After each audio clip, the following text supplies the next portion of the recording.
All right, we'll call the meeting to order. It's after 10. We may have some board members that will attend. Is Mr. Hanson going to be here? No, he couldn't make it, unfortunately. Okay. So the first item is to approve the agenda. The agenda is in front of you with your packet. I'll move, Mr. Chairman. You have a move? Move. Did you move? Yeah. All right. We have a motion to approve the agenda. Do we have a second? I second it. Okay, we have a second. Any additions, corrections, deletions? All those in favor say aye. Aye. Opposed? Recuse. Thank you. Next item is the agenda, is the minutes from April 26th. I was not present. I was in a very nice room in Duluth at called a Hotel Essentia. Anyhow, so I missed the meeting, so sorry about that. Do we have a motion to approve? I'll make that motion. All right, we have a motion to approve the minutes. Do we have a second? Second. Any discussion? Any deletions? Any additions? All those in favor say aye. Aye. Opposed? And you recuse. Thank you. The treasurer's report is next, but Treasurer Murray is not here yet. Treasurer Murray is not with us presently, but we have to start the treasurer's report by an update from Kyra on what happened to, again, around power with her computer. So we had the power outage last week, and when I came into work, what was it, Thursday morning, Wednesday morning, whichever day that was, the power had fried my computer, so I lost everything. So my QuickBooks, you'll notice in the financials, I did my best. There's unpaid bills and the what I have of the reconciliation for bank accounts, but basically I don't have any other financials at this point. We're working on trying to get my computer hard drive back up, but at this point it's not looking good. So that's to say the least. What happened was, according to Jackson, was power went out in the terminal, the generator kicked on, it's delayed, and they both came up, and then the power came back on. And I don't have a backup. Thankfully, I backed up last Good morning. February, so I at least have QuickBooks to February. So if I don't get the computer back up, I just have to enter those months back to then. But You can only do what you can do. I mean, my gosh, what a mess. yeah, Did it, so your hard drive's not accessible? he tried to clone the hard drive, and that was unsuccessful. He's trying one other additional thing with some kind of other board that he might be able to get it up and running long enough to do another clone. But at this point, we're just unsure. So we just have to cross a lot of fingers right now. Oh, my. Oh yeah, so it's an adventure. Well, on the bright side, all the dumb things we've done, there's no record of it. If we do want to do an abbreviated, we'll start with KETA bills, and you'll note that there was a transfer of $23,603 to JLR. And then on the unpaid bills, pretty standard, again, monthly for a total of $22,114.71. And then there was also a later bill for the Falls Chamber for $100. So again, pretty standard for this time of year. So I guess. All right. Do you have any questions? Any questions? Any discussion? All right. I'll entertain a motion. You did move? Thank you. You have a second? Second. You have a second for, and was that's KETA. KETA, yes, for the KETA financials. All those in favor say aye. Aye. Opposed? Recused? Thank you. We move on to cold weather testing. Cold weather testing, and there was a transfer as well, 20,000 to Kita. Again, those are basically just shifting monies when we've got different sources coming in to different accounts, and we have to shift back and forth to just manage the cash flow. So it's 20,000 Kita. I would note for cold weather testing, we've got about 151,000 in receivables that we're waiting on, but so the good news is that we've got some dollars coming in. In terms of the bills, $7,447.30. Kind of wrapping things up, and other than that, it's pretty standard utilities and lease payment. And then there's one other bill for Frontier for $1,193.40. So, We had someone out there this month, didn't we? yeah, they're actually out there Still. still. Are the receivables, is that pretty normal for this time of the year? Well, yeah, you're dealing with these, these big three automakers, and they've got 90-day terms, and then by the time you invoice them, and we have problems getting into now they've gone to this automated portal system, and you need a college work study student just to manage and getting on these portals. It's really kudos to Kyra but they make it really difficult for a small vendor like us. I mean, so it's something that we're waiting 90 days plus on some of these. You collect interest on it? No, can't go there. Can't go there. Or you could, I guess, try to get General Motors to pay interest, but. All right. And I erred when I asked for approval of the Kita. I should have asked for approval to acknowledge financials. If you'd make that correction, then thank you. So now I'll ask for a motion to acknowledge the cold weather testing. I'll make it. Motion? And we have a second. Any further discussion? All those in favor say aye. Aye. Opposed? Recused. I think that was 9. All right, thank you. Next we have a honored guest with us today, the mayor of City of Rainier, the Honorable Dennis Wagner. Welcome. Drum roll, please. Thank you, I'm glad to be here. I just was invited, I really don't know what the purpose is, just tell you what we have going on right here. Well, yeah, Mayor Wagner, just with all the activity going on in the community, we see the construction going on out here, and things happening with the rail bridge and things like that. We just thought it was timely. There's a lot going on right here.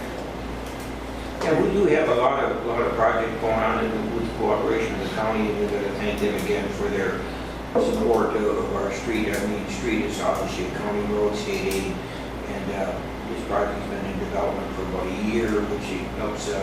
We've had a parking issue for the local businesses and restaurants, and of course Cantilever and Looney's and all the businesses. So we got together with the county here about a year and a half ago and decided that if we put some vertical parking in, diagonal parking, it would increase. I think we're going to increase about 20-25 spaces when it's all done. So that certainly helps. And little things like that. The little thing is about a little over $500,000 project, but we do curb and gutter, sidewalks, a little bit of storm sewer, water sewer, and that would be fine.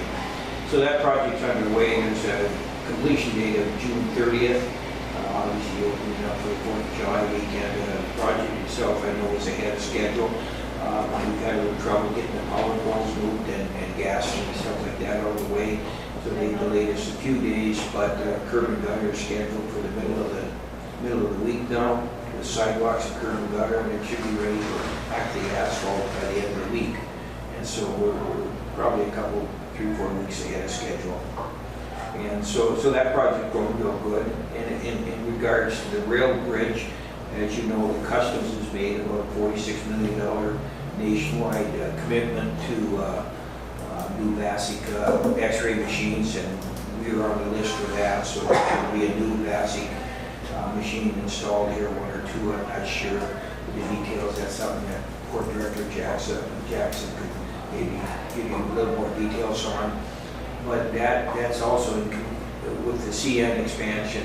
CN has decided to put a new rail bridge in. Obviously, that is going to increase. They're not doing it because of lack of traffic. So, from what I understand, 80% of Canadian freight, 80% goes through. 95% of CN freight goes through here. So, as you can tell, it's a very major bottleneck for them. So that's a big project. I don't know the numbers on the project, but I'm sure it's, lots. Second largest rail port of entry in the entire nation. Right here. Yeah. Amazing when you think about what goes over there. Yeah, so it's a very important deal. Obviously, it's going to have some effects on Rainier. I took the bull by the horns right away and notified our Senator Koochiching and Representative Stauber of this project, and listed a few concerns that we have as the city of Rainier because of such things such as increased traffic would cause all kinds of issues for us, and so certainly we have some concerns with that. So I sent them a letter both to the senator and the representatives and the CN, stating our concerns, some of the things that we'd like to see done in conjunction with this, so that 3-4 years from now, when the rail bridge actually does occur, happen, we don't want to hear the story that, if you would have told us a little sooner, we could have had that into the design, but we can't change the design now. Everything's moving ahead, contracts are let and such. So that they're well aware of our issues, and we're very fortunate that we do have a seated senator on the Federal Transportation Committee, along with District 8 representatives. So rare that you would have the senator and the representative of the state of Minnesota in the Federal Transportation Committee that has control over this, permits, and they're going to have a lot of say in this. So I feel pretty confident if we can work with our senator and representative that we can get some of our concerns addressed, such as, you start putting traffic and you start getting over 1 million rail cars a day coming through here. As you know, this is our only road through town. We were fortunate enough to have, last thing Representative David Gill did was secure us through the county and through the state and federal. I don't know where we got the money, but we did get the bypass road at the base of the lift bridge or the overpass here, so that we can, and a flashing light system that we had installed through the state. The state and the county and everybody have been actually really good to work with, and we bring the concerns, and also with the concerns we bring ideas on how to help rectify the situations. And that flashing light out there, people drive over the bridge now and you can come in this way. But again, it's certainly an inconvenience, and our stance as a city and the council and the mayor is, I don't think, because the railroad is essential service to the country, I don't think all that should be thrown on the backs of our 500, 600 residents. I mean, we should be, I can't say compensated, but there's ways we can be work with to help, share the pain, let's say. I mean, obviously there's some financial and some good things that come from this, besides the noise and the inconveniences. Also, they do pay a lot of taxes in the county and things like that, and then there's a lot of employees that stay in the hotels in the international calls and things like that. So there's some economic benefits, but at the same time, you got to weigh those things with the inconvenience they cause and that. And you're looking at this bridge, it's over 100 years old, so I'm sure the next one they're designing is expected to last that long. So the few things that we're requesting, advertised over 100 years, are drops in the bucket, and I think they deserve consideration. And one was, such as making sure the height of it was a big thing, because as you know, we had a lot of issues getting that bridge lifted, so we couldn't have boat traffic. That's why the tour boat, National Park tour boat, does not go down to the dock that was created for them at the National Park headquarters, because that bridge is down too much. And that, so that was one of the concerns, that the base of the bridge would be at a certain elevation above that high water mark of 2014 when we had that flood, that we'd have at least 12, I think I requested at least 12 foot of clearance, and they can incorporate that into their design. I'm sure they get some smart engineers and get that. And I don't know what kind of bridge they're designing. I've heard some rumors, but that's all speculation, and then I'll leave that to the CM to present that when the time's available. But things like that, also a big deal too. As you know, nobody plans accidents, and with all the ethanol, chlorines, chemicals that go through here, I'd certainly like early detection of a gas leak, and things like that.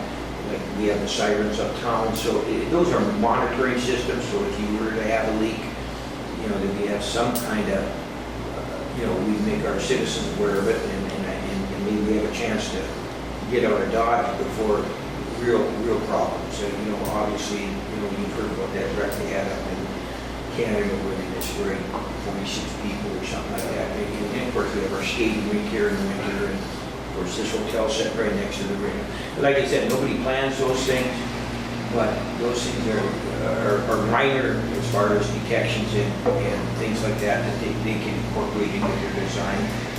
And the big thing along with that too, I've been contacted by the mayor of Fort Francis and one of the councilmen. They'd like to see a pedestrian walk bridge attached to the Canadian National Rail Bridge, which would allow pedestrian traffic and bike traffic to cross the bridge here, and which would be great. I think be a huge benefit to tourism and convenience for the city, because obviously with the DWI issues and all that stuff, people can travel out here and the bridge gets congested. So and they have a beautiful bike paths and everything on the Canadian side, so if they could take a bike walk or just walk over here, you could see how the benefits as far as tourism and then people in Rainier too. I mean, they could travel back and forth with very ease. I'm sure Customs and Immigration obviously will have their. That would be wonderful. I think it'd be a great thing. But that, again, could probably exasperate your parking problem, because people would park here and walk over. Well, it would probably help because two things. One, you could get a lot of traffic that could walk over here to visit the Rainier or this place or Looney's, things like that. People that are staying here obviously are staying here, but they could travel back and forth. I think Dwayne from Fort Francis, he listed it as be a two-nation vacation. You could travel across, and it's really rare that you can come to a place and stay and then visit another country with a little effort it really takes once they open that border. I don't know what again, that may be a whole other issue of when they do reopen the border, which Border security. yeah, border security. But the security, I think, but whether they're going to impose, the vaccination card or things like this, that's all. Let's wait and see how that was speculating on that. But When is, excuse me for interrupting, what's the timeline for that bridge? I've heard about another 3 to 4 years. Okay. It's in the design stage. Obviously, there's funding, and I'm sure, from what I understand, with buying the Kansas City Rail, there's been some mergers or some acquisitions that cause more freight to come through here. So I've heard 3 to 4 years. And also with that goes some legacy items, such as we've had the rapids there. Well, if you really look at the construction of what we got there, I don't know how many years ago, but they added to the piers. There's 11 big piers out there, and they added, approximately about 6 feet each of the piers for extra strength for the heavier trains, obviously, or you deterioration, or whatever the reason. But with the new construction, some of those piers could certainly disappear. I'm sure they can, you know, there's got to be good engineering now and different systems, way of doing that, whether it's an aerial bridge like you got in Duluth where they lift the whole thing up. And so if there's a removal of these piers, I think some of the legacy items would disappear, like the rapids would certainly, you know, what causes rapids is you know, restriction of the flow. And so removal of some of those piers, you know, things like that. So we could probably correct some of it, and then also that would help the flow, because as you know, the water can't get out of the lake as fast as it can go up the dam. So some of those legacy items can be addressed, and I'm sure will be. And again, I think Green Lake Homeowners Association is working in conjunction with them. I know they've had communication with them. So that's a big thing. So you know, the rail obviously is important, and you know, like I said, it's the essential service. So we know it's going to be here. So no sense trying to make this a quaint little town. We're going to have to learn to live with it and do what we can to adjust that. I myself would like to see, believe it or not, I'd like to see a wall on both sides like you see in going to Duluth, like in Piedmont Avenue, like three-ray walls, but you know, more ornamental to have stone or something. The design, of course, can be corrected, so that would contain the noise in that corridor. And obviously, we get primarily northwest winds here at 310 degrees is our primary wind. And if you look at the direction of this corridor, you know, the northwest winds like that. So if we did have a potential leak or something, you know, the wind itself would blow that. Primarily winds would actually blow the, if it's fumes, the gas fumes, or whatever else would blow it south towards Highway 11 and, you know, into that swamp where it have the least amount of effect on people. But so that's a big factor that we'd like to see, controlling the noise and also the light. Everything would be in basically a concealed corridor. And that can be done. It's very ineffective. You guys seen, you go down the freeways, and anyone in Minneapolis could take your pick, you know. So, and they're there for the same reason, noise and, you know, and ambience and all that other stuff. So that issue is, like I said, it's being addressed, it's being documented, and we've been contacted by CNN to stay in touch, and I think his name's Larry Lloyd. He's spoken for the railroad for public relations. So we stay in contact with him occasionally. But so as it moves along, hopefully we can keep on top of that.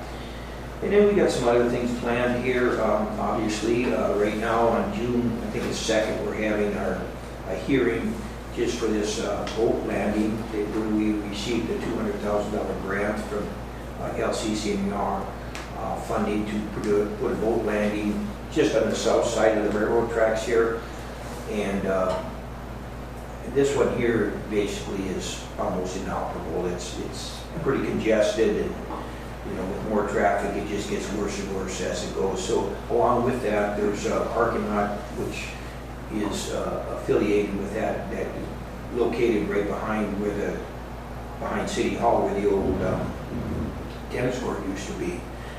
So that's all going to be, we're going to have a public meeting on that on June 2nd, and listen to the concerns and everything. There's been a few, and I think we've addressed most of them, but we want to have just another public meeting on that, and at that time the council will make either a motion for or against it, and go ahead or not with that. So that's June 2nd, which is only a little over a week away. So we're excited about that, to get that project going. And then we also have received or been approved for a $762,000 LCMR grant that we applied for in 2019. And you know, because of the COVID and all this other stuff, but we've been approved for that. And what we did then is contract with SCH Engineering for the preliminary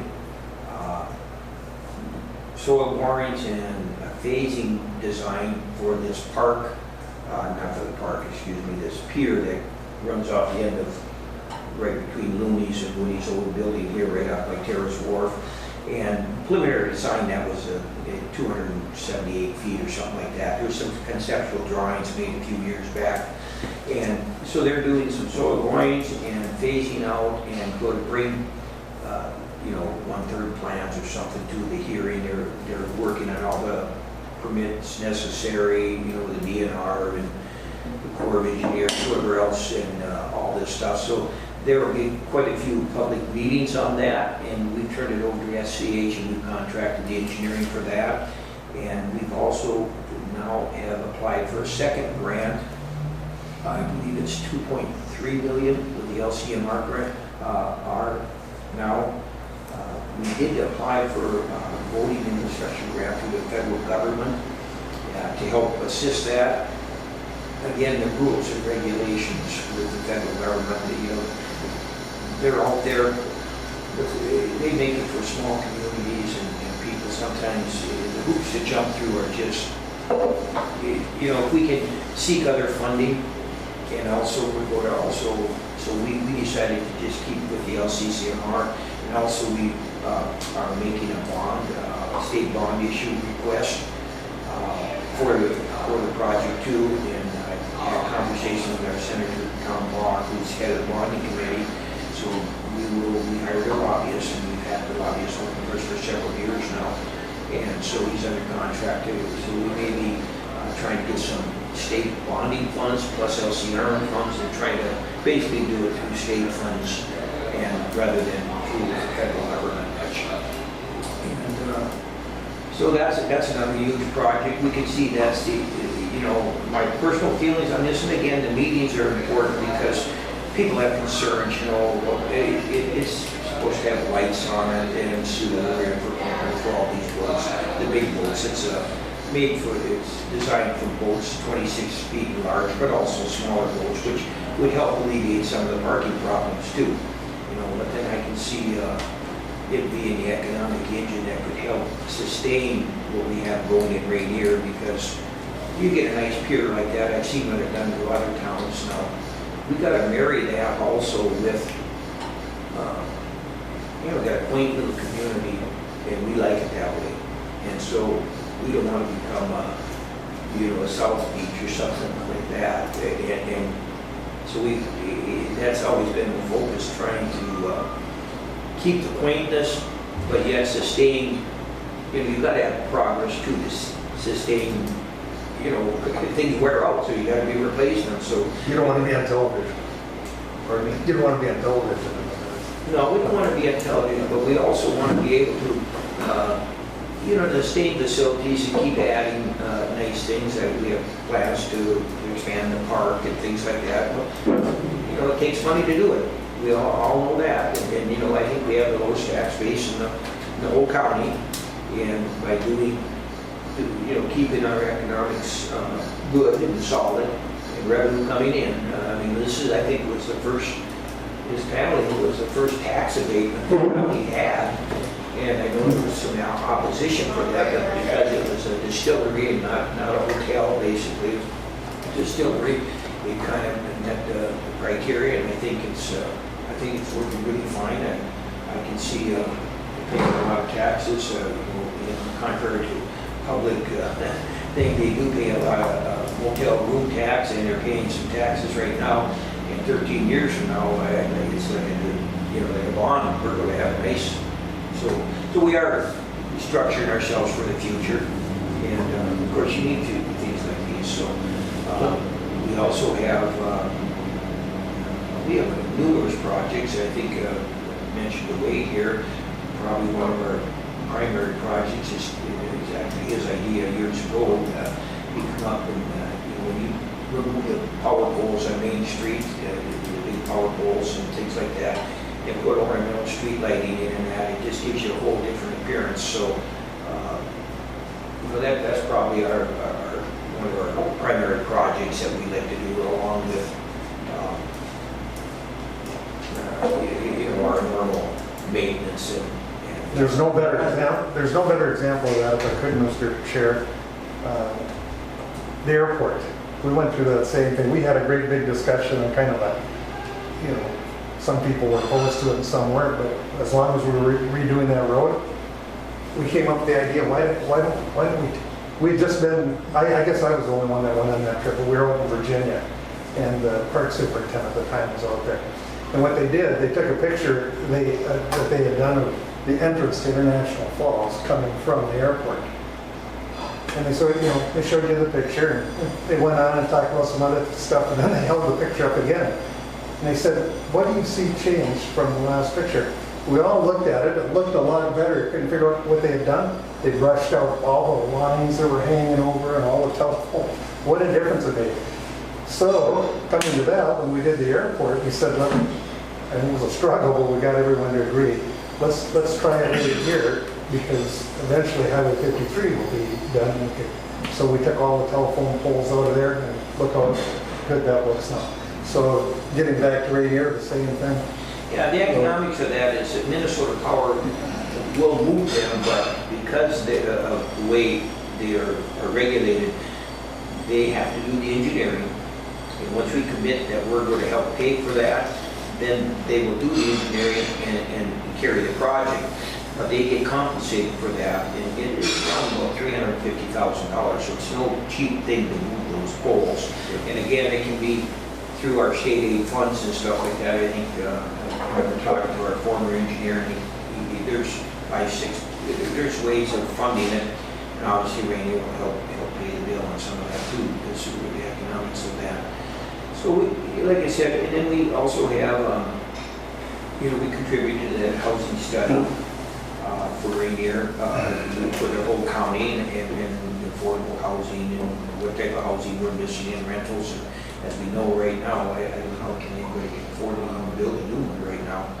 But there is in the works right now, there is a housing development plan for Rainier. It's just in the early stages right now. So we'll see how that progresses.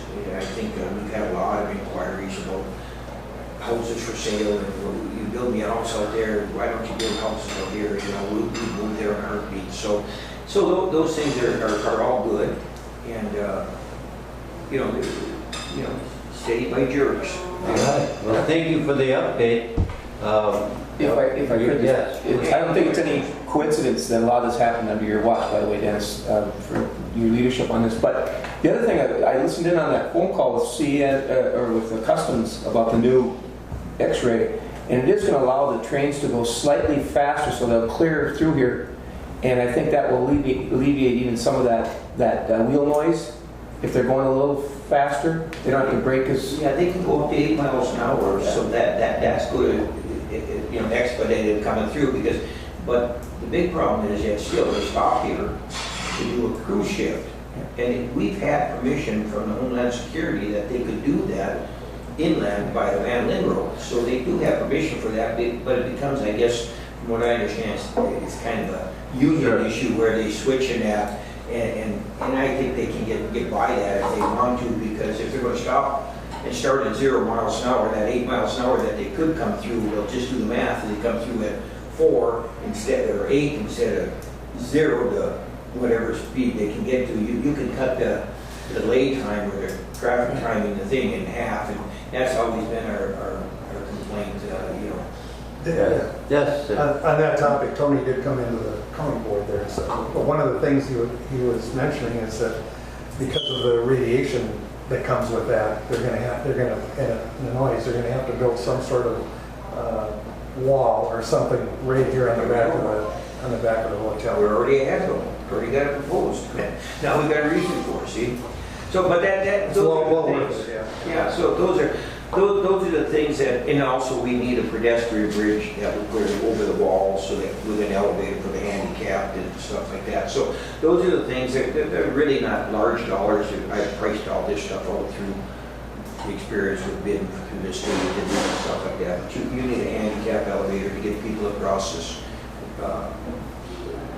train traffic. The guy shouldn't have to wait to get, you see people coming trying to get their mail.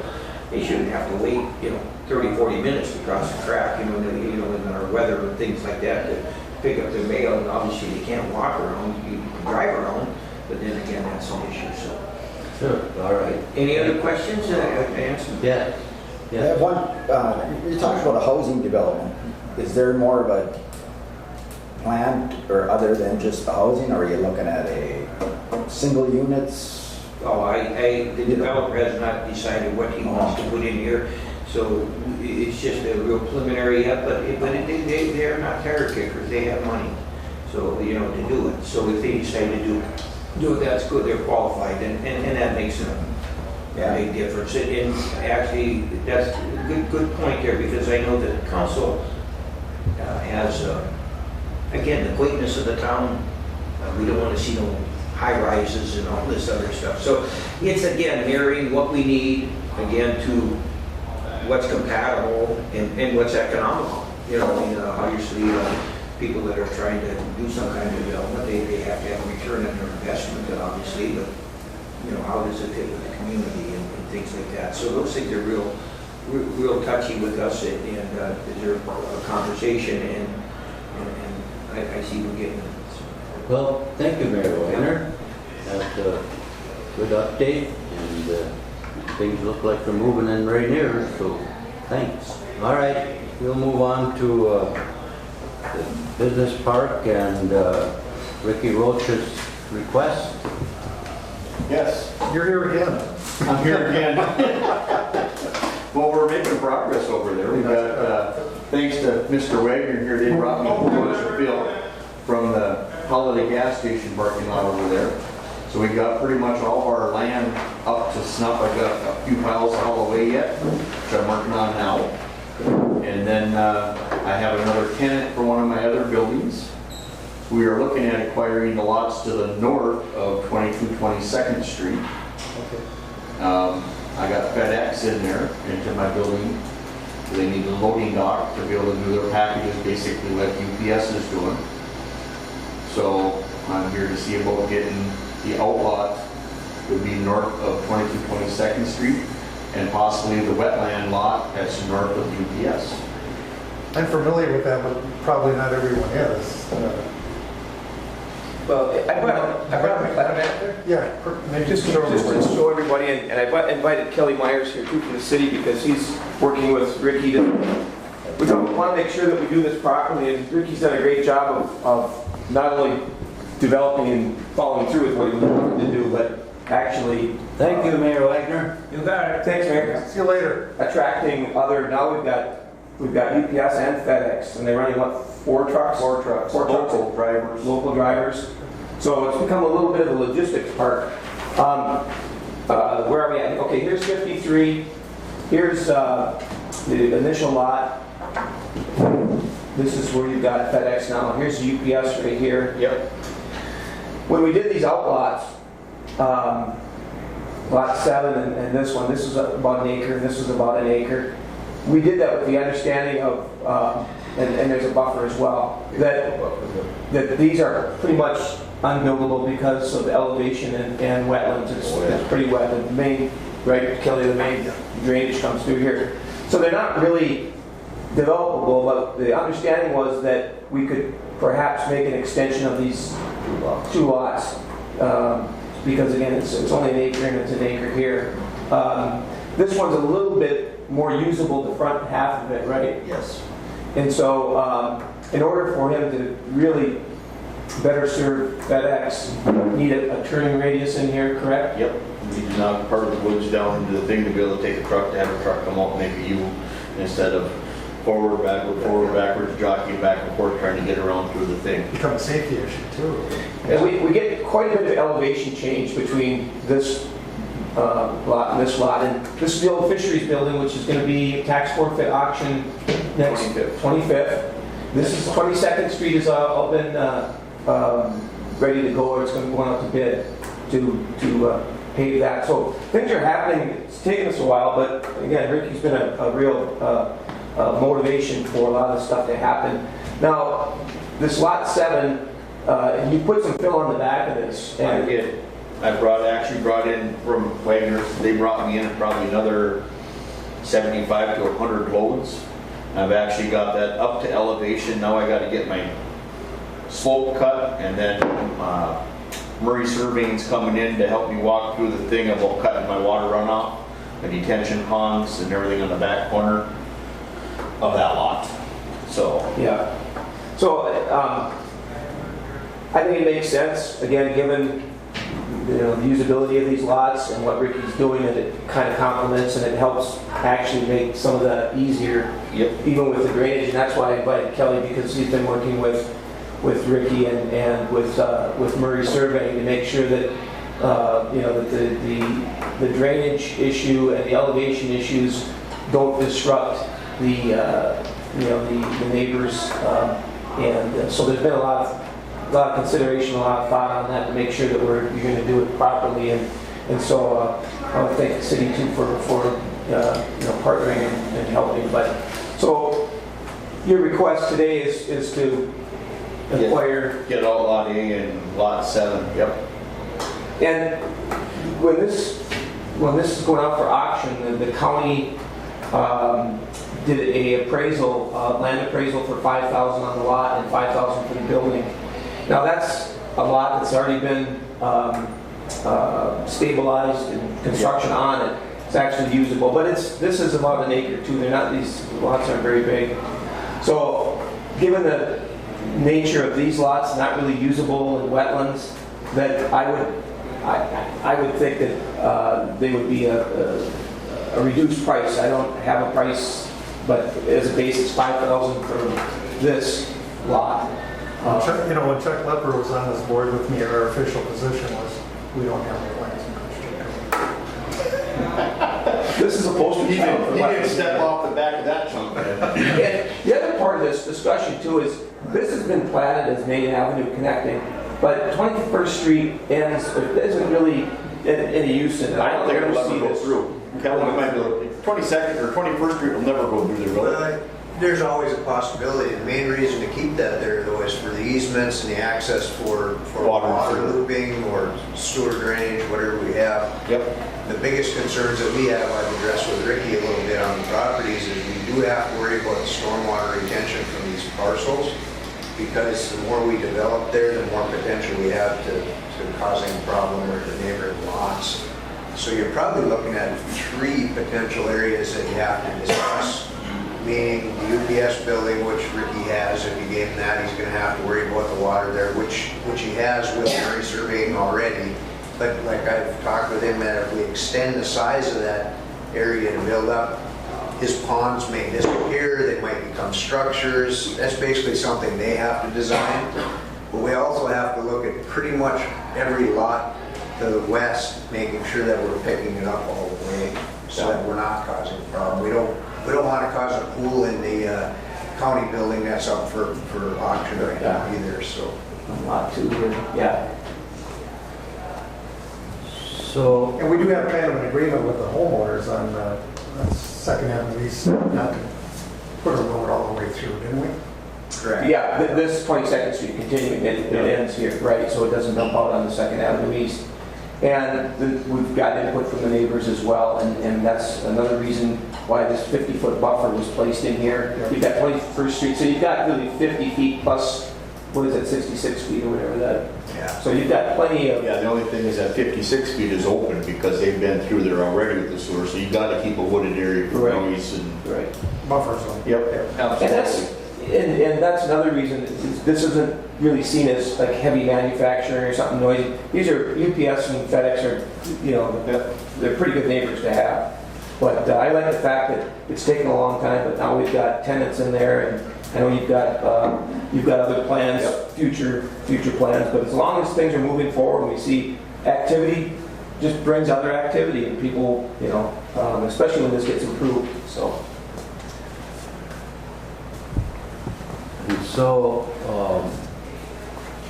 what kind of action do we have to do today? Are we going to, is this a tentative that we would, tentatively we would okay this, but you have to okay it with the city, the county? Does the county have any concerns? You'd have to work, obviously, with the highway. Yeah, we'd be working with, actually, you'd be working a little bit with the state, because you're getting closer to the other end, and the county is on the other end. So I don't think you'd have a lot to do with the county, it'd be more with the state on the other side. County some, definitely. I think the bigger issue for Mr. Chair is, what is the request? What exactly is the request? Looking to acquire the lots to be able to, basically, outlook A is to be able to use usable for turnaround, for coming in and out. And the back lot, I'd probably leave it just the way it is, just make it so the water runoff would be more gradual going down into the wetlands. And do we have an assessment on those ones? No. Well, there's an assessment policy that the city's just for paving the road, but in terms of that, no. I think just allowing or agreeing to allow you to acquire those today, and then we'll have to work up a price and maybe a written request to follow with any review from the city. Yeah, and his dealings with the city would pertain to the drawings, which Rick and I have spoken about before. Using Murray, he's used Murray before, so he's comfortable with them. That type of a service, so that we can get the drainage taken care of in those areas, that would be the city's concern. Yes. And we're comfortable with Murray, obviously, because he's a county surveyor for several years. So I maybe, Mr. Chair, just to authorize the acquisition by Ricky for those two lots, after receiving or reviewing the Murray drainage plan or the site plan. It'd be a drainage plan. Basically, because he's making more surface, we're going to have to worry about more runoff because it's not gradually sloping the way it was designed previously. Well, how it was laid out, it's never been designed. But we need to control that water is what we're good. All right, so, and how are we negotiating the price? Are we going to have it assessed? Or are we going Appraised? to have it appraised? I think the cost of the appraisal is going to be more than what it's worth. I would think we would entertain, again, given that 1 acre lot that the fisheries building is on, which was appraised by the county for $5,000. These lots are similar in size, a little bit smaller, and they're really not usable. So I think my suggestion would be to entertain an offer based on that. What's a fair price for those two lots? We've kind of, the county's established the comps with the price we got from that. All right. It's the same area. So we have the price for the one lot at $5,000. Well, that's what the county's given to the fisheries building. But again, that lot behind the UPS is essentially unbuildable. And the other one is marginalized too. I mean, you can't do much with it. So I don't know what a fair But I can knock it down enough to make a turn. Yeah, there'd be no structure on it, just Yeah, to get a truck out of there, that's the main thing. Be able to use the loading dock, that's the back of 22nd Street. So if we have established the price, I think, for $5,000, if that sounds okay. Well, that was the cost on the building that exists on that the one. fisheries building, it's already stabilized and everything. I would maybe, Mr. Chair, just if you want to make an offer. Cheaper. And let's try it this way. A written request for those properties with an assigned dollar value. Yep. Then we can review it and. I can do that for you guys this next meeting. That'd be the best way to do it. Yeah. Okay. Yeah.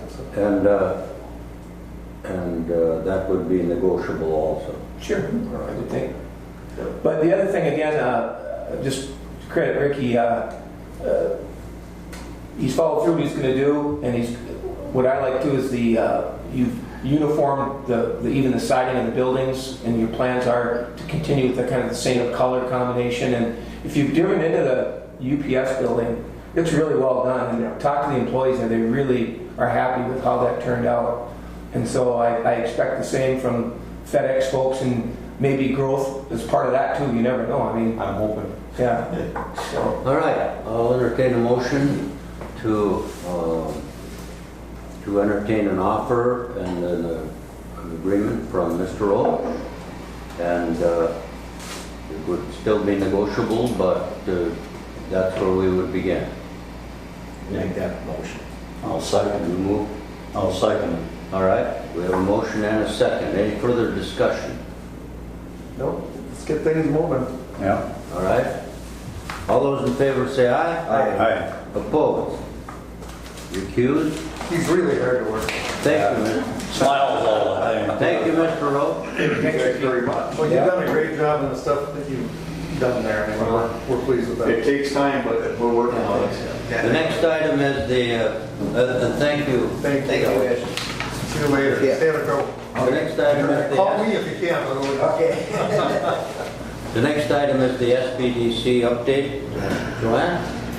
Okay. Airport. Airport, Kita, airport. Oh, I'm sorry. I guess Yeah. I crossed it off. So the airport and Kita lease payment request is, Mr. Chair, the reason we put this on here, we were impacted by COVID in terms of some of the revenue that we were planning on generating or would typically generate just for cold weather testing. And Kyra and I have already started the budget discussion, and things are going to be tight. We're going to repay the city and the county for the cold box payment that has been scheduled. They've been good enough to let that delay. delay the payment. But the airport also received additional federal COVID-related funding for impacts, including in the terminal, lessees within the terminal that have been impacted. And I think a couple of them have requested lease, right, Kyra? So we thought it's, what do we pay monthly to the airport commission? $265. $265 a month for our office space. There is available funding through the feds that would pay that, and we would make the case that because our revenue was limited, that those dollars could be made up through that federal dollars. So the airport's out nothing. It's just a different funding stream, and we get a little bit, 265, 12 months. But we're just looking at ways to save money where we can, and it's something that is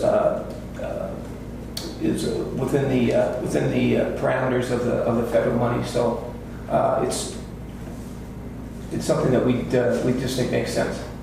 Well, it does make sense, yeah. If we can keep a computer running, so we keep things straight. Maybe we can get a grant on that and look at another computer, one that's safe from the outages. So what are you looking for then? We would, Kita would ask the airport commission to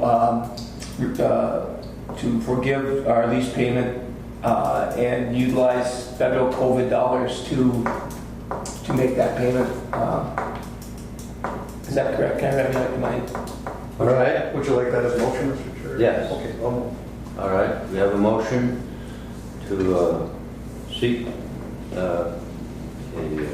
alternate funding for our rent from the airport commission, And that would be retro to January 1. Yeah, retro to January 1. retroactive to January 1, 2021. Do we have a motion? Do we have a second? I'll second. Okay, we have a second. Further discussion? pretty much the same group on the. Yeah. My guess is it'll pass. All those in favor say aye. Aye. Opposed? Recused. Very good. Thank you. Now, we can go to the SBDC. Thanks.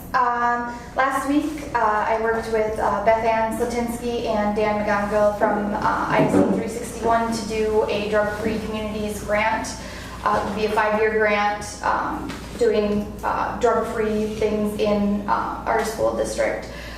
So we completed that. It's a very competitive grant. So we won't hear back until the end of August for that, but we're hoping that we've had a lot of people review it and put a lot of time and work into it. So I'm hopeful, very hopeful for that piece of it. Working with some clients on new business startups and some of that things, so positive things in that area. Ashley Wackler is the new provider in Little Fork in our child care center there in the St. Francis Health Care Center there in Little Fork. So she is in there, and I believe she is starting, if she hasn't already, very soon. So we just have to fix some heating and air issues. Air conditioning, yeah. Yeah. Yeah, so I did have somebody go in and look at it. They had to order some parts, so now I believe the parts are in, so now he's got to go back and get that fixed. So moving slowly in that direction to get that. So we still do have one other space, other room available there, so we could take on another provider at that space. And then the Kutaska site we do have open coming up in August. So we are accepting provider applications for the Kutaska room for childcare. Because the girl that was in there, Ashley Mettler, she's moving it into her house. So good thing she got up and running, used the equipment that we had and the room that we had, and now can move into her house. So that's exactly what it was designed to do. So now we're hoping somebody else will start. That's about it for right now that I have. Any questions? Thank you for your work. And that, as we said all along, child care is connected to economic development completely. That's the new working families. And so thank you for your work. That does make a difference. Yeah, I'm also looking into, with the community ed director, summer school, after school funding. There's been with the American Rescue Plan Act, with that federal funding, there's been some additional monies put aside, I believe, for after school and summer school programming.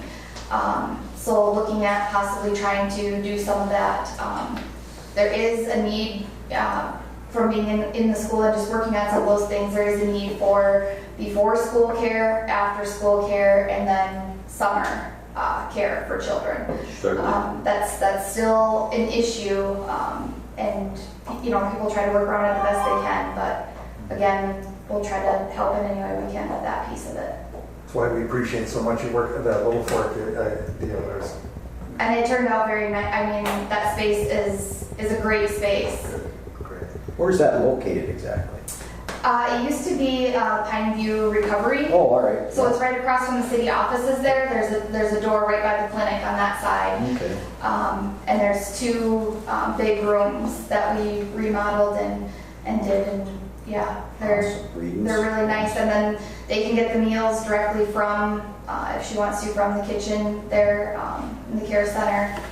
And then there's an enclosed outdoor play area for the kids, and they can also then walk right over to the school and use the playground there. So it's really nice. It's greatly needed. It's a win-win. Yeah, and she said she already has her infant and toddler spots full, and Wow. quite a bit of some of her preschool filled up already. Cool. So And that's mainly just a Little Fork area, or does it pull from the falls? I'm not sure. I think most of her clients are ones that work in Little Fork, live and work in Little Fork. But it could be somebody who lives in the Falls and works in Little Sure. Fork as well. So Okay. It is amazing too with COVID too, the stress that's put on families and daycare and being able to work and be flexible. And the other thing is, even with COVID, it's interesting to see Joanne working with people that are looking at acquiring businesses or starting a business. That still goes on, even though it's a very, very difficult time. But even restaurant or those harder hit businesses, people are still interested in them, which is a good thing. Yes. All right, thank you very much. Yes. I'd like to apologize for being late today. I was sitting at the other table. Actually, I was 20 minutes early reading all my stuff. Then all of a sudden it hit me that it was here. So I do apologize. I don't know, did you go through the treasurer's report? Yes. Okay, all right. We did. Okay, good. Thank you. Sorry again. No, that's fine. You were sitting where? At the other table? At the airport. Oh! Yeah, with all my friends. You got a head start? That's what I like about you. All right. You entertain. we'll edit that right out of the broadcast. All right, the next item is the director's report. A couple of items here, and I want to address this, the American tax abatement request from the county. At our last meeting, we discussed tax abatement for the two hotel projects. The city's approved both of them. Now it's moving on to the county in tandem. They both filled out the application for business subsidy. And we noted at the meeting too that the city had hired a firm, Northern Securities, to review, and based on the strength of that and the city's approval, that we moved it on to the county, and that this body basically approved it. When Jenny got we just basically took the motion from the meeting and forwarded it on. Jenny reviewed that with the management team and really wanted us to take the recommendation back here to address certain elements within the business subsidy policy that the county adopted for Cantilever. And what's interesting is there's several items that I'm going to go through that they specifically want us to address as part of that policy. But it's interesting that tax abatements being considered, well, it's been used for Cantilever and now for these 2 other hotels. So 3 hotel projects, and the business subsidy is really designed, I shouldn't say designed, but it really favors manufacturing and high tech and just higher wage type of developments. And unfortunately, with hospitality, it's a slightly different animal, which again, that's the reason to go back and address some of these points. I've included in your packets 2 things. One is, it just says I Properties LLC American Hotel. And then there's a talking points related to that. And what I did was I pulled from the county's policy, and that's what's in italics. And then the talking points basically address that. So from the county's perspective, there's a public purpose as part of the policy, and it's defined as the county shall target its business subsidy assistance to businesses that demonstrate a clear and ongoing commitment to the community, for providing living wage jobs to their employees and to county residents where applicable, by giving priority to those businesses over those businesses that have not traditionally paid living wages. So the wage issue came up because in the policy, in the application, a lot of the jobs associated with hospitality didn't meet the threshold. Now, the threshold from the county is 138% of the current poverty level for a family of 4, which works out to be about $17.59 an hour.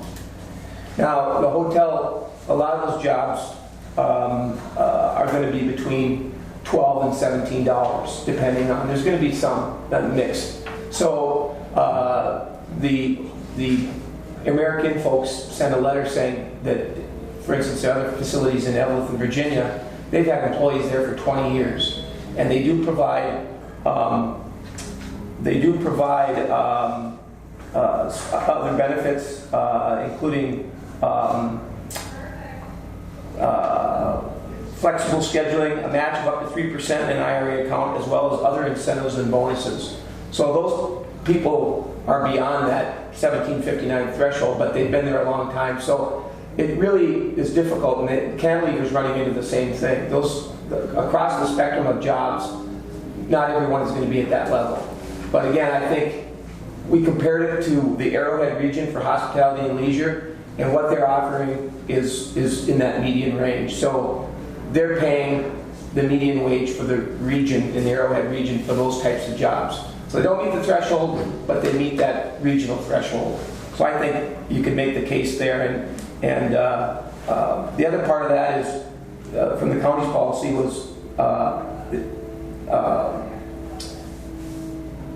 shall not compete with or displace local businesses currently operating within the county.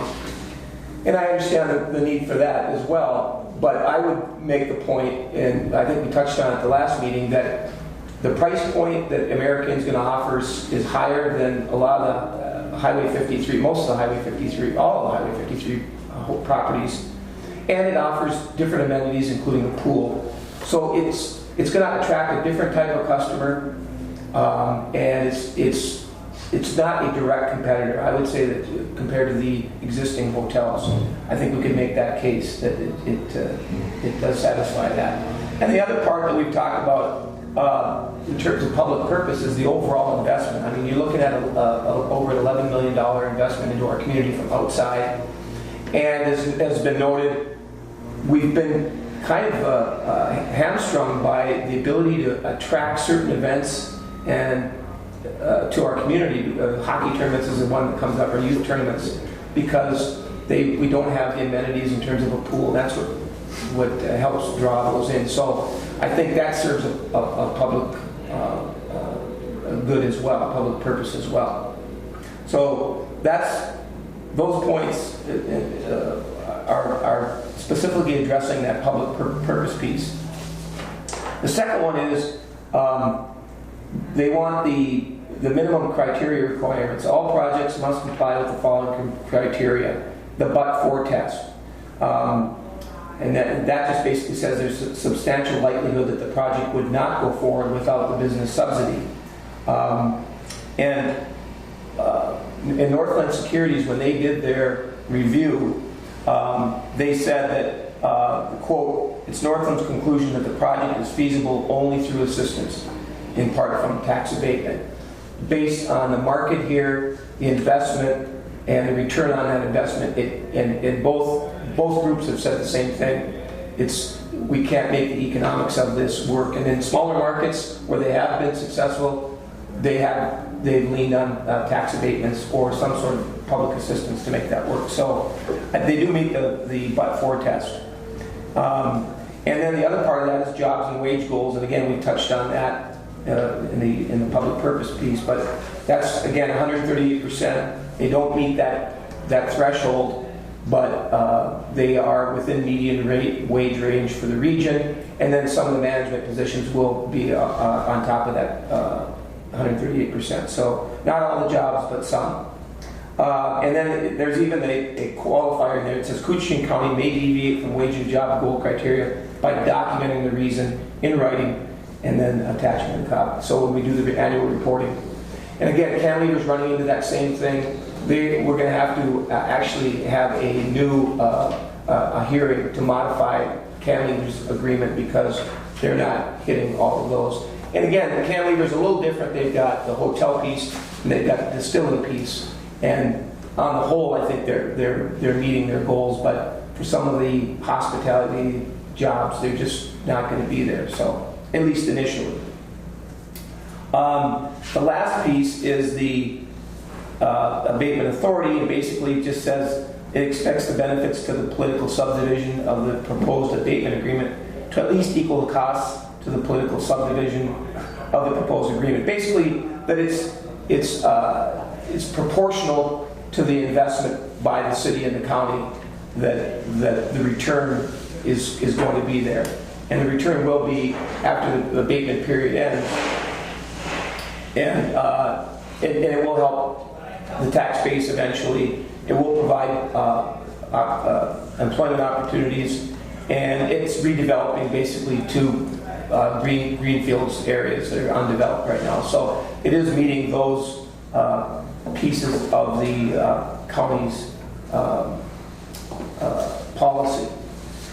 And lastly, just in terms of the recommendation, American initially requested 15 years. The city went 10 years, which I think is fitting that the county would match that 10 years as they did with the city of Rainier and county on Cantilever.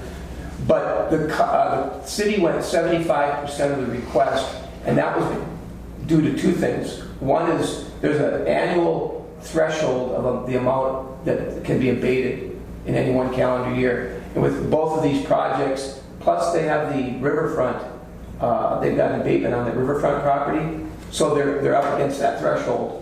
And both properties requested some infrastructure work, which they built into that, so that's why they only granted 75%. But I would recommend to the county that the county isn't in the same restriction on those two pieces, that they could request, or the request would be for the full amount from the county.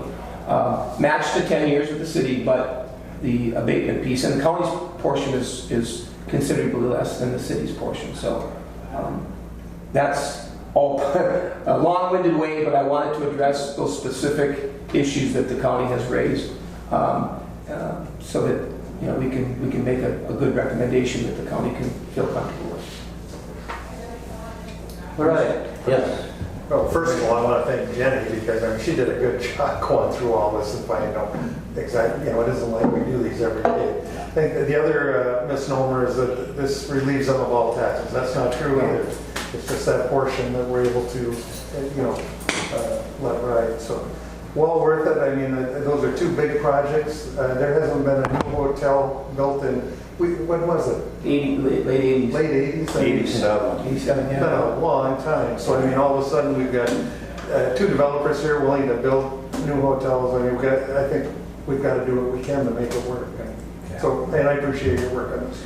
Yeah, it's over $20 million between the two. And it's outside money, and you're right, they still have to pay taxes on the land. It's the abatement part is on the construction piece of it. The other misnomer, if I could, Mr. Chair, is that it just benefits international, it benefits the county, you know, it's all part of that tax base, so. Yeah. So, Yeah. All right, any other questions, discussions? I'll entertain a motion. I'll make that motion. All right, the motion is to recommend the tax abatement with the changes. To the county. Yeah, to the county. Do they have a second? Second, All right, we have a second. you'll probably slap me up when it gets to the. That's why I just, Further discussion. Nobody gets respect here. All right, all those in favor say aye. Aye. Opposed? you got thicker skin. Recused? Thank you. Thank you, and I apologize for being long-winded on that, but again, I No, wanted that's good, it was a good explanation. to address all those pieces. And it is, the policy is adopted just recently, and it's not going to be a perfect fit for every project. And these projects essentially have taken tax abatement off for some time now because there's just, again, that annual threshold, there's no more that the city or county can do. So, all right, a couple of other items I want to touch on quickly, and I will be brief. Cold weather testing in May. But in April, Unusual. one of our long-term customers approached me and said, we've got a need for testing in May and June, and do you think we can? And I said, well, you understand we have limitations here. When the temperature gets above 68 degrees ambient, our system is really designed not to go beyond that if you want to get extreme cold. And I said, what are you guys thinking? And he says, well, we like to go minus 35. And I go, oh, great. And this was in April. Well, the first part of May was cool enough. We could have probably achieved that. But they delayed, and I thought they were going to cancel the program. Well, he called me a week before the 17th and said, can we come next week? So I huddled up with Tim Jackson, and we agreed that we would, because they're long-term customers and we need the revenue, we want to always try to get that revenue if we can, that we would entertain them for 3 weeks. So, of course, they land on the 17th, and it's 87 degrees on the ground. So, one of the reasons I wanted to put this on here is, one, that we can entertain those folks, but at a greater expense. We have to actually water the condensers, sprinkle them, when it gets above 70 degrees. Plus, they sent one gentleman, one engineer, and for safety issues, I want to have somebody on the ground. So Tim Jackson has to be on site. If something should happen, he falls out of the truck or slips, typically they would have at least 2 people. So, Tim's, and he's monitoring the refrigeration equipment. So anyway, we got through the first week, starting week 2, and it's going to cool off here later in the week, and then 1 more week. So I'm very pleased that we could do this. But again, it's going to be you're going to see some bills that are going to be a little slightly higher. But in the end, we're going to make money. But it's just, yeah. So, and kudos to Tim Jackson. Without him, this is very difficult. So cut into the profit. Yeah, oh yeah. Well, I'm glad you're here. Yeah. A couple of other just miscellaneous items. This is a follow-up that contractor, Abatement, they're working with the state. They're going to be the new company that provides background checks for the state. And they approached us as a location for Cooch to provide that service. And we did check with the current provider. They were happy with that. Do it at the airport. We sent in a number of pictures. They've got site requirements that we were meeting. The last thing is they're vetting us. They're doing background checks on Joanne, Kyra, and myself. Well, they'll pass. We don't know. Well, through the process, but there is one other item that they do have a services agreement that is like 34 pages, and I'd feel much more comfortable having Lawyer Shimon review that prior to me signing anything, because it looks pretty standard, but I don't want to, overlook something that might end up, being Being a liability. right. For both parties. So I talked to Steve, and he said, yeah, as soon as it gets approval, that he would review that. Alan would be the only one in trouble. Right. So I guess I would be looking for a motion to have Steve Shimon review the services agreement for Abatement. I'll make that motion. All right, Commissioner Murray has moved. Do we have a second? Second. We have a second from Councillor Holden. Any further discussion? All those in favor say aye. Aye. Opposed? Recused.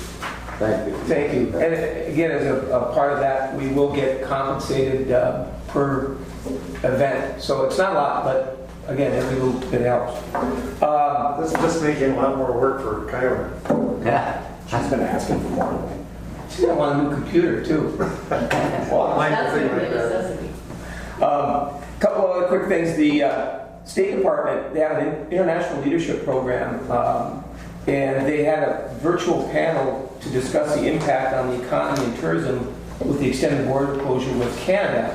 And initially, Mayor Drobo was going to be on representing International Falls. He had a conflict, so he asked if I would sit in. So it was the city of Blaine, Washington, which is somewhere inside of I Falls, and Detroit. So it was actually like a 2.5-hour panel, questions coming in from a group of, including Canadians, talking about the impacts. And even Detroit, I mean, we all shared kind of the same types of issues with the closure, and especially with Fort Francis families and not being able to see your family, and just the impact on the economy from those customers anyway. But it was a good opportunity to share our story, and yeah. And then just last Friday, Tricia Heibel invited me from the chamber to join her on the radio show to talk about the chamber chat about business recruitment and retention here in the community. So it was a good opportunity to chat about some of the projects that are going on. With that, I'm out of gas. Any questions? Director Nevin? All right. Thank you. The next item is the vision meeting discussion. Setting a date and time. Our visioning meeting promoter is not here today. So I would suggest that we delay that until next meeting. Yeah, I don't see any. Well, he needs to be present. Yeah, and take suggestion, but So if you would put that on the agenda for next meeting, thank you. The last is, not the last, but we have city and county updates. Any updates? We'll start with the city. Councillor Holden. Yeah, we just hired a new city administrator for International Falls. We had 16 candidates and narrowed it down to 2 great candidates, both of them. And when the smoke cleared, we gave the nod to Betty Bergstrom, a local deputy administrator for the city of International Falls. So we're looking forward to working with Betty. She's well-versed, she's good with people. She'd been an interim administrator 3 different times during the time when we're getting new city administrators or trying to find them. She would take the bull by the horns, and she did an awesome job. I mean, there's no question that her 23 or 25 years was a big part of us deciding between the 2 candidates, and plus she had proved herself as an interim administrator. So she got the nod. It'll stay local. We expect to see her here till she retires. And that was good. The next one is we gotta pick a new police chief, and Harley will be, when we get our interviews and stuff done, Harley will be kind of coming to the city council with who he feels he'd like to see as a police chief, and then the council will take a look at it. And so that's a big deal. Police chief for International Falls. Got a lot of projects going on. International Falls, cobblestone moving along, Holiday gas station, and a lot of different things going on, and so a lot of meetings, and we looking forward to making International Falls better. So. Are they looking at 4th of July being director of 4th of July? Yep. Okay. Yep. In fact, Harley's putting together a committee for it, so it's definitely in the works. Okay, good. Yeah. All right. Any questions of Councilor Holden? Maybe the people from Canada can come then too. That'd be nice. Yeah, because they're opened up by then. I'd like that. Yeah. All right, let's move on to the county. Wade's pretty knowledgeable on that. We can start with him. Well, you know, Commissioner Campbell? United Healthcare is probably the big issue right now, the old United Healthcare building. Yeah. Northland Counseling, where I've been a member and chairman for many years. We're going full speed ahead, and it's going to be a big project, and it's a big improvement.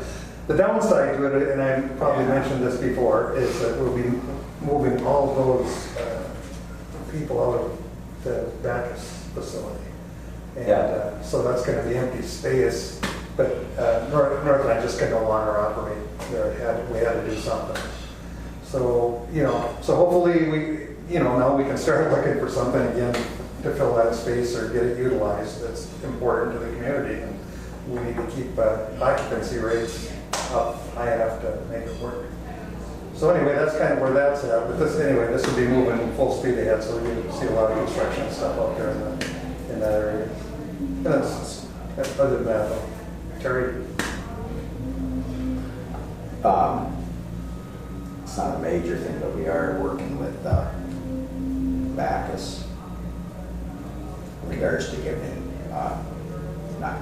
selling them some land so they can look at expanding the old AV, isn't it? Yep. Possibly smells, and they couldn't do it without that. So I don't know. They've always had an issue. When I worked for the Human Services, is that our property went right up to their building, and so I had an agreement with them.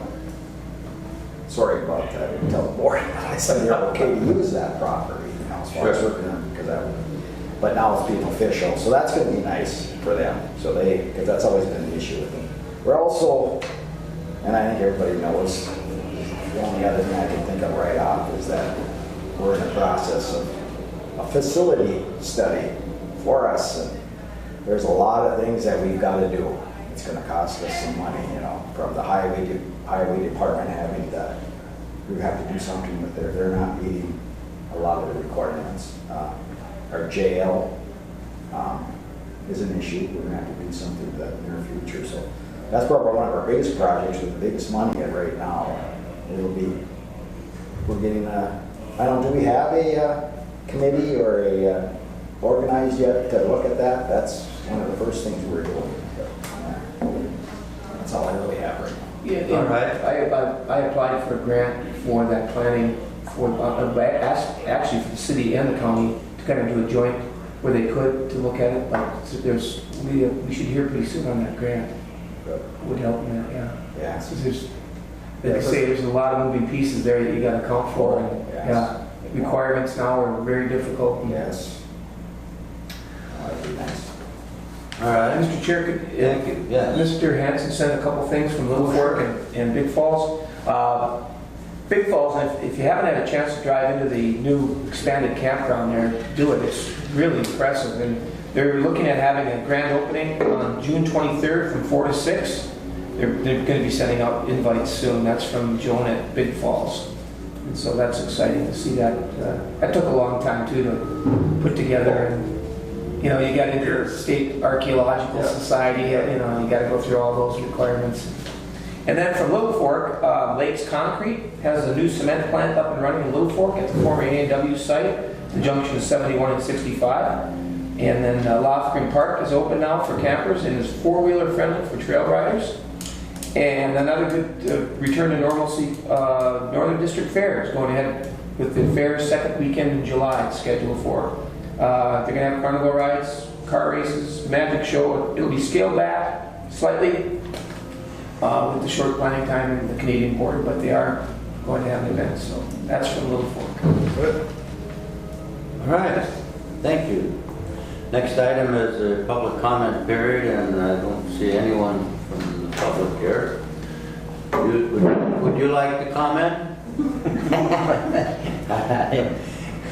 Thank you for being here, though, Yes. and for recording this. It's a I'm real, right here. It's nice. yeah, it's a real service, and we thank you. Yes. The next meeting,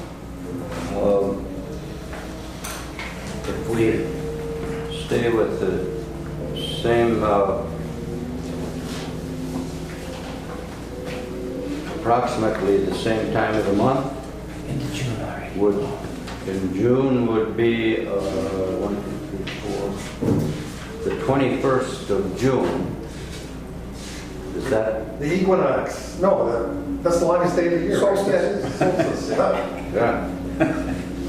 I can't believe it, but And- the day's gonna start getting Yeah, shorter. that's something. So we'll try not to make it the longest meeting of the year. That was a good one. All right, so June 21st, 10 o'clock. Yep. And where will we be back? Out at the airport again? All right. Good, hoping I'll come here. I think we should have a regular every time, so. I know it. Well, just one last thing, Mr. Chair, if I could. Yeah. If you haven't had a chance to do a walk around or tour of this facility, it is really a showstopper and a destination, and it's really kind of driving some of this other development as a destination. People are coming here specifically to go through here, and the product is really good on the other side too, and the menu here is really terrific, and the rooms are really well done. So it's a real cornerstone here.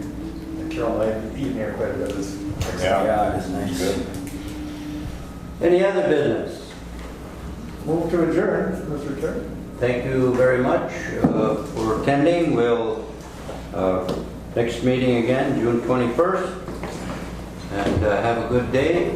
You too. And the rest of the week. You too.